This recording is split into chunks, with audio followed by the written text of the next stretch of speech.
If you are a 1, you cannot expect to lead 2s, 3s, 4, 5s. If you're a 1, you can only lead 0s. It doesn't make you a bad person. You just need to focus on 0s.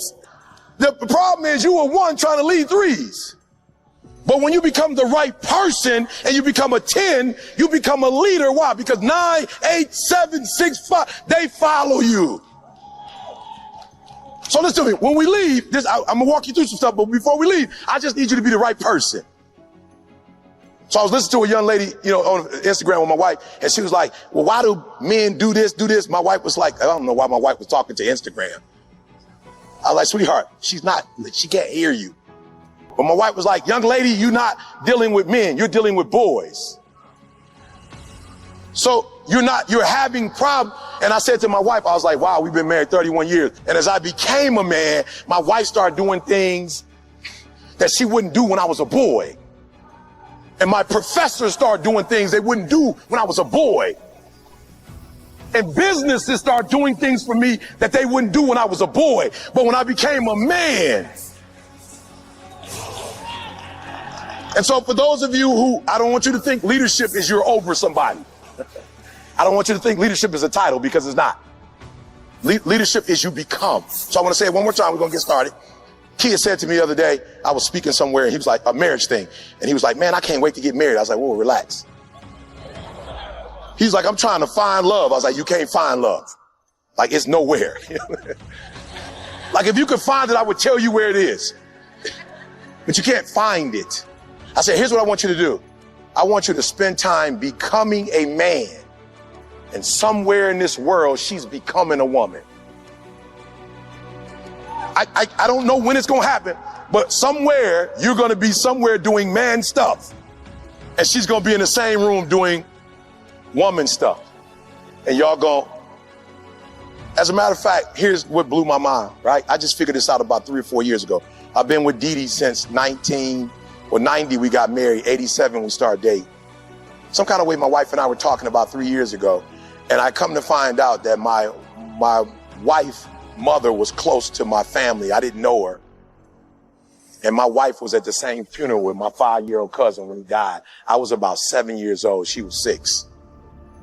We were literally in the exact same location at 6 and 7 years old. We both were at the funeral, but we didn't get married or meet each other then because we were both kids.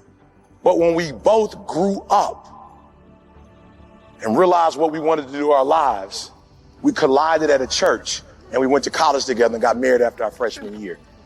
Today is about becoming. And once you become, you won't. So I'm not number one in the world. Listen to me. I see you. I'm not number one in the world, guys, because somebody told me to go on YouTube. Nobody told me to go on YouTube. There was a recession. Ford, GM, Chrysler went down, and I just thought, what up? I just started motivating people on Monday. It's your boy, E.T. Bump, thank God it's Friday. There is no thank God it's Friday without thank God it's Monday. You don't have no money on Friday if you ain't went to work on Monday. There's no partying if you broke. So let's not focus on Friday. Let's focus on Monday, because if we have an explosive Monday, we can have a phenomenal weekend. And the world started listening to my stuff. And then I went from doing it on Monday because the world was loving it. I'm walking through the airport. People like, what up? What? Do that thing you do. I'm like, what? The what up? I'm like, that's corny. Like, bro, I'm from the D, bro. I don't be just walking around doing that. I just do that. That's like asking JJ Dynamite every time he walking around. Like, bro, I don't do that, bro. That's corny. They was like, no, do it though. And I was like, all right, what up? I'm in the airport feeling crazy. What up? It's your boy, E.T. And the world started loving it. So guess what I do? I started doing it every day. And then I started doing it twice a day. Then I started doing 3 times a day. That's just what I'm saying. 120. Nobody told me to do that. I just started developing. How did you get so much content? I was just reading a whole bunch of books. What makes the great great? I was just reading books. So here's what I need you to do for me. I need to develop the whole you. Why? Because when you look at this building, right, this is crazy. On the left side, this is what the building looked like. on the left side. And I wish you could see the big pictures, like palm trees, the ocean is right there. This is in Miami. It's beautiful. But when you look on the left side, what happened was somebody was more concerned with the glass on the outside. Somebody was more concerned with the countertops. Somebody was more concerned with the marble floor. Somebody was more with the chandeliers. And they came in and saw it and spent thousands of dollars to be in this. Somebody didn't do the real work. And one day, because they didn't do the real work, the whole building crashed down. You say, Eric, the whole building didn't crash down. It's just the right side. Listen to me very closely. When the right side came down, guess what happened? Everybody lived on the left side got out of it. So the whole building crashed. What I'm telling you today is you can make money if you want to. And if all you do is make money, I promise you, you're going to crash. Why? Because money does not solve every challenge. When my wife got MS, I couldn't just sprinkle money over her. When my wife got MS, we had to go to prayer. We had to go to God. And people said, when Dee Dee got MS, Eric, it didn't look like it bothered you. What happened? I said I had been praying for 20 years at 3 o'clock in the morning, every day, 20 straight years. So when she got sick, I just got up the next day and took it to God. And if you see Dee Dee today, you wouldn't even know she had MS. Why? Because prayer solves some things money can't. But I can't.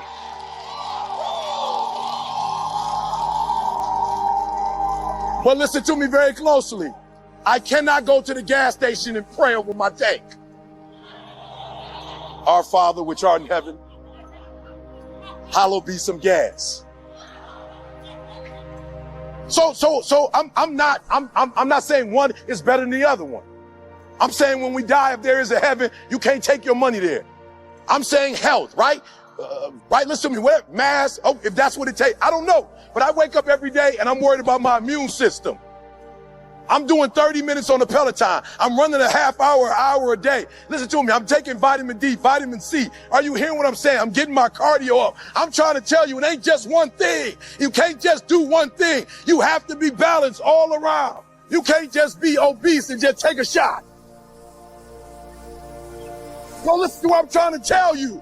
I'm telling you the truth. I could be like an entertainer and tell you a lie. You can't, you got to do the whole thing. Why don't you develop you? Why don't you develop you? They've developed a company, a phenomenal company. Now it's time for you. Listen to me very closely. I don't care how much money I give you. You're going to blow it if you're not financially developed. And what do you mean by that, Eric?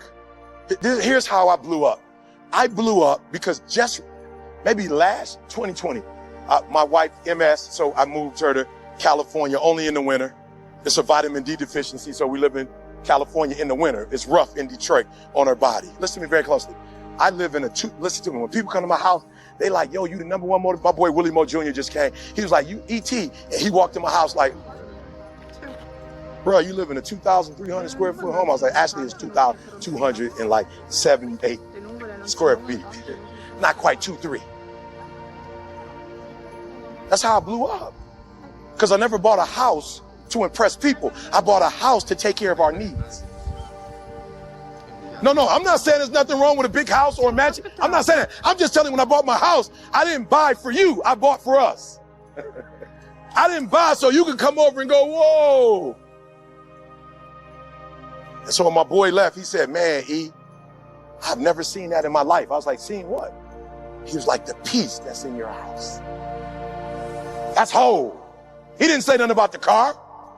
He didn't say nothing about the 2 paintings my wife had that she bought from Home Goods. He didn't notice the Home Good. He didn't notice the artwork. It took her hours to find those pieces. He said, I never got that type of rest before. There's a spirit of one accord in your home. There's a spirit of peace in your house. So I need y'all to do me a huge favor. Need you to do me a favor. Don't hang your hat on one area of your life and think you're successful.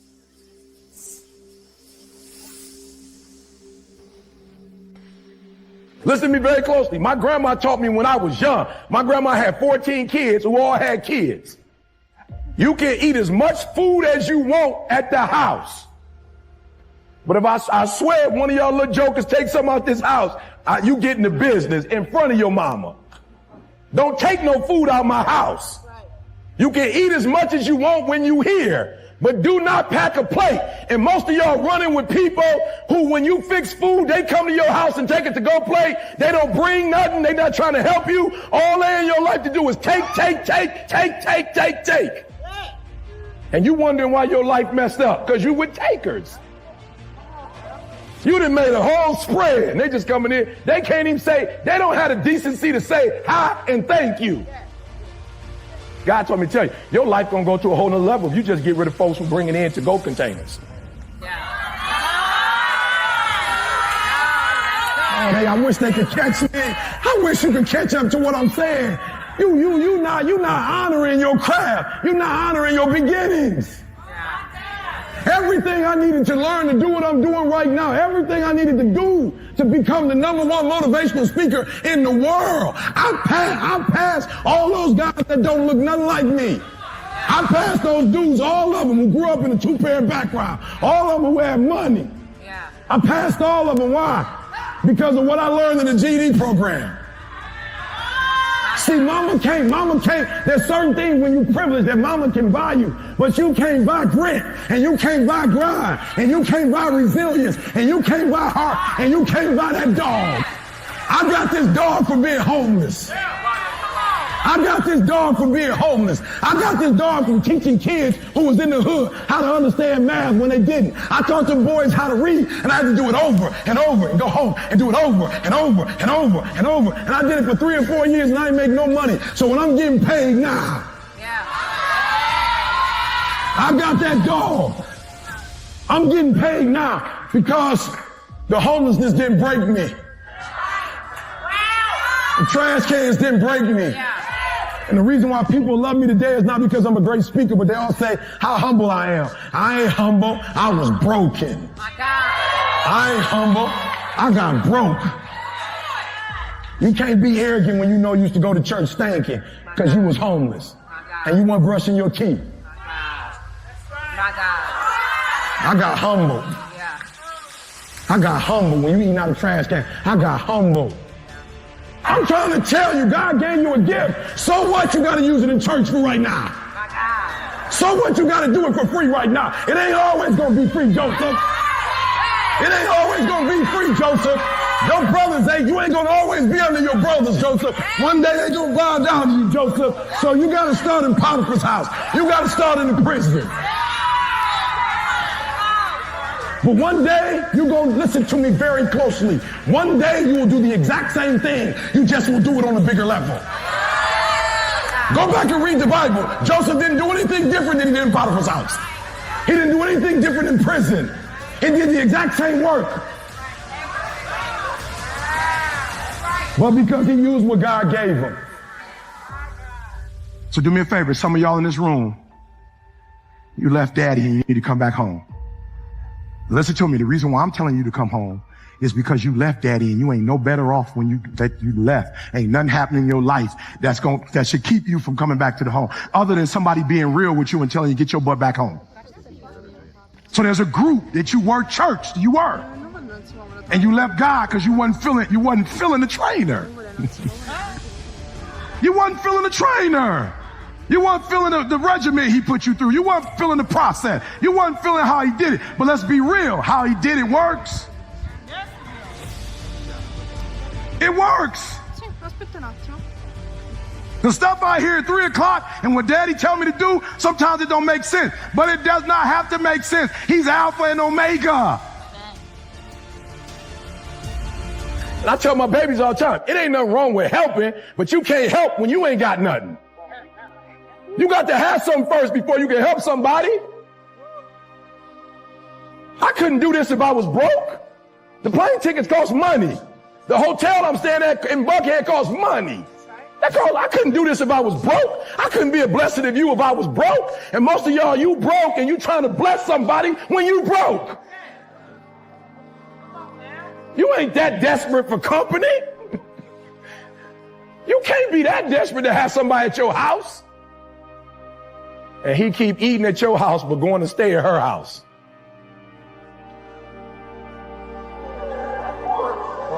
I'm just trying to help somebody. He coming to get a plate He coming to get a plate from your house, but he's sleeping at her house. She coming to get a plate from your house, but she's sleeping at his house. Ain't nothing wrong with getting a plate, boo, but you're gonna have to stay. You're gonna have to at least stay. You know what I'm saying? I'm trying to put it in so you can understand. And so God is blessing you, but the little resources you got, you're giving them away. And so what you're gonna have to learn how to do is you're gonna have to learn to bring people in your life where it's mutual. You got a bunch of parasites in your life. And what parasites do is suck up everything and then they move on. Once they kill you, they move on to the next. They ain't even went to your, listen to me. Most of you in this room, the people you calling friends and you close to, you gonna die and they ain't even gonna show up to your funeral. They won't even be there. You ain't as close as you thought y'all were. Go ahead, take ownership of your life. It's yours. Don't nobody owe you nothing. I'm keeping it 100. Like, I don't mean nothing bad, but like, I'm doing it. Somebody text, E, where you at? I'm ministering. I can't answer your call right now. I don't talk to you for a month. Like, you got two types of friends. You got one group, you don't talk to them for a month because you grinding, and they like, oh, he grinding. You got the other group, why he ain't called me? I'm like, what? You ain't called, you just, what's going on? You a taker. At no point did you pray. Source is not your job. The source is not your man. The source is not your degree. The source. That's why I don't really do that Dr. Thomas stuff. I ain't trying to not be, you know what I'm saying? I ain't trying to be big. I'm like, I just want to be careful because some people, Dr. Thomas, like, I ain't mad if that's what God told you to say, but I'm just not trying to take God's credit. Like, cause God been blessing me all this time. And some people say doctor, like he made it. No, I made it before. I made it when God said I made it. I made it alone. I made it with the GED. I had made it. I made it when I was homeless. I made it. Why? Cause God said, you are a son. You my child. You ain't got to do nothing else. You ain't got to get a degree. You ain't got to do nothing. You my son because you my son. And I'm just going to bless you because the rain falls on the just as well as the unjust. You ain't got to do nothing for me to love you. You ain't got to do nothing for me to hook you up. You my daughter. You enough. You enough. That's why you done ran through 4 men, because you don't know you enough without a man. You enough. If you never get married, you enough. If you never pass that law degree, you enough. If you never become a doctor, you enough. If you never get married, you enough. If you never have a child, you are enough like you are. And that's why God created you. You are enough. And God say, come on home so I can take care of you. You got these no good Negroes taking care. Let me take care of you. You worry about some job, they killing you, and you going to that job like you a slave. God said, let me take care of you. I gave you a gift. Your gift will make room for you. I gave you a gift. You ain't got to run up behind them. They gonna run you in the grave. You ain't gonna have no time with your family and your kids. Let me take care of you, baby. I created you. They did. Let me take care of you.